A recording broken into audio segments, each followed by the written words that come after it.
ओम नमो भगवते वासुदेवाय। श्री ओम नमो भगवते वासुदेवाय। श्री ओम नमो भगवते वासुदेवाय। श्री ओम नमो भगवते वासुदेवाय। श्री ओम नमो भगवते वासुदेवाय। श्री ओम नमो भगवते वासुदेवाय। श्री ओम नमो भगवते वासुदेवाय। ओम श्री परमात्मने नमः। 15वां अध्याय। उसके उपरांत श्री कृष्ण भगवान फिर बोले कि हे अर्जुन, आदि पुरुष परमेश्वर रूप मूल वाले और ब्रह्म रूप मुख्य शाखा वाले जिस संसार रूप पीपल के वृक्ष को अविनाशी कहते हैं तथा जिसके वेद पत्ते कहे गए हैं, उस संसार रूप वृक्ष को जो पुरुष मूल सहित तत्व से जानता है, वो वेद के तात्पर्य को जानने वाला है। हे अर्जुन, उस संसार वृक्ष की तीनों गुण रूप जल के द्वारा बढ़ी हुई एवं विषय भोग रूप कोपलों वाली देव, मनुष्य और तिर्यक आदि योनि रूप शाखाएं नीचे और ऊपर सर्वत्र फैली हुई हैं तथा मनुष्यों नेमी कर्मों के अनुसार बांधने वाली अहंता, ममता और वासना रूप जड़ें भी नीचे और ऊपर सभी लोकों में व्याप्त हो रही हैं। परंतु इस संसार वृक्ष का स्वरूप जैसा कहा है वैसा यहाँ विचार काल में नहीं पाया जाता, क्योंकि ना तो इसका आदि है और ना अंत है तथा ना अच्छी प्रकार से स्थिति है। इसीलिए इस अहंता, ममता और वासना रूप अति दृढ़ मूलों वाले संसार रूप पीपल के वृक्ष को दृढ़ वैराग्य रूप शास्त्र द्वारा काटकर उसके उपरांत उस परम पद रूप परमेश्वर को अच्छी प्रकार खोजना चाहिए कि जिसमें गए हुए पुरुष फिर पीछे संसार में नहीं आते हैं और जिस परमेश्वर से यह पुरातन संसार वृक्ष की प्रवृत्ति विस्तार को प्राप्त हुई है, उस ही आदि पुरुष नारायण के मैं शरण हूँ।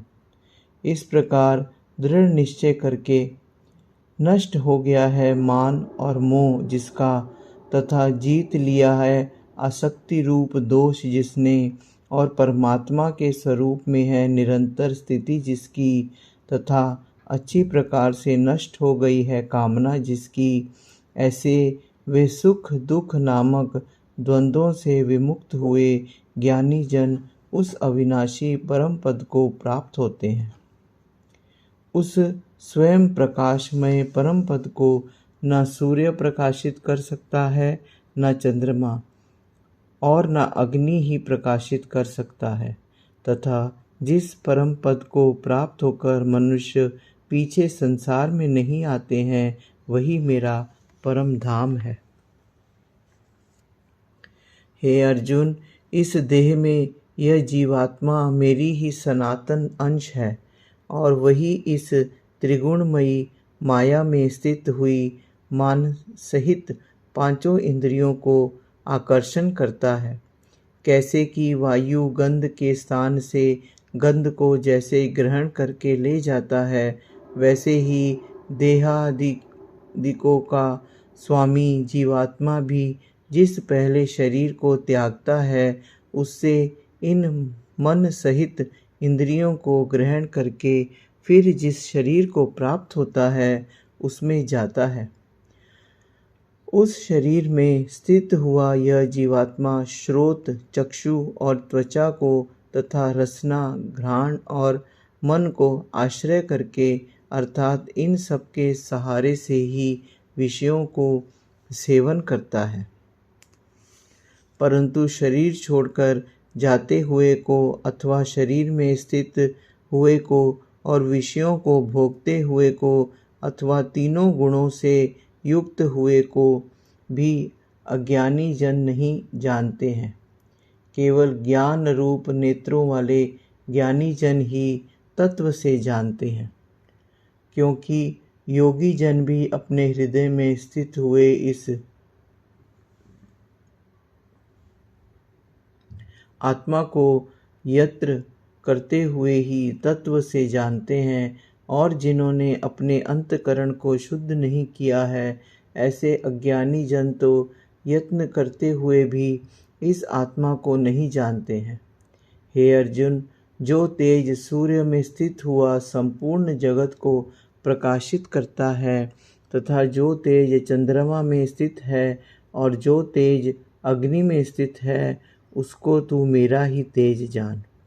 और मैं ही पृथ्वी में प्रवेश करके अपनी शक्ति से सब भूतों को धारण करता हूँ, और रस स्वरूप अर्थात अमृतमय चंद्रमा होकर संपूर्ण औषधियों को अर्थात वनस्पतियों को पुष्ट करता हूँ, तथा मैं ही सब प्राणियों के शरीर में स्थित हुआ वैष्णवर अग्नि रूप होकर प्राण और अपान से युक्त हुआ 4 प्रकार के अन्न को पचाता हूँ,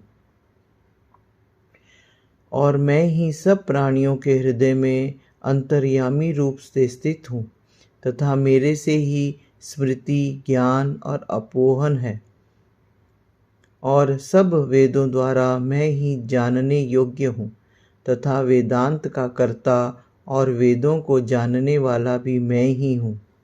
हे अर्जुन, इस संसार में नाशवान और अविनाशी भी यह 2 प्रकार के पुरुष हैं। उनमें संपूर्ण भूत प्राणियों के शरीर तो नाशवान और जीवात्मा अविनाशी कहा जाता है, तथा उन दोनों से उत्तम पुरुष तो अन्य ही है, जो तीनों लोकों में प्रवेश करके सबका धारण पोषण करता है, एवं अविनाशी परमेश्वर और परमात्मा ऐसे कहा गया है, क्योंकि मैं नाशवान जड़वग्र क्षेत्र से तो सर्वथा अतीत हूँ, और माया में स्थित अविनाशी जीवात्मा से भी उत्तम हूँ। इसीलिए लोक में और वेद में भी पुरुषोत्तम नाम से प्रसिद्ध हूँ। हे भारत, इस प्रकार तत्व से जो ज्ञानी पुरुष मेरे को पुरुषोत्तम जानता है, वह सर्वज्ञ पुरुष सब प्रकार से निरंतर मुझ वासुदेव परमेश्वर को ही भजता है। हे निष्पाप अर्जुन, ऐसे यह अति रहस्य युक्त गोपनीय शास्त्र मेरे द्वारा कहा गया, इसको तत्व से जानकर मनुष्य ज्ञानवान और कृतार्थ हो जाता है, अर्थात उसको और कुछ भी करना शेष नहीं रहता।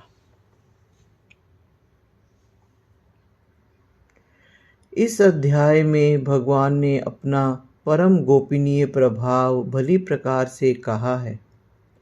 जो मनुष्य उक्त प्रकार से भगवान को सर्वोत्तम समझ लेता है, फिर उसका मन एक क्षण भी भगवान के चिंतन का त्याग नहीं कर सकता, क्योंकि जिस वस्तु को मनुष्य उत्तम समझता है, उसी में उसका प्रेम होता है, और जिसमें प्रेम होता है उसी का चिंतन होता है। अतः सबका मुख्य कर्तव्य है कि भगवान के परम गोपनीय प्रभाव को भली प्रकार समझने के लिए नाशवान क्षणभंगुर संसार की आसक्ति का सर्वथा त्याग करके एवं परमात्मा के शरण होकर भजन और सत्संग की ही विशेष चेष्टा करें। इसी प्रकार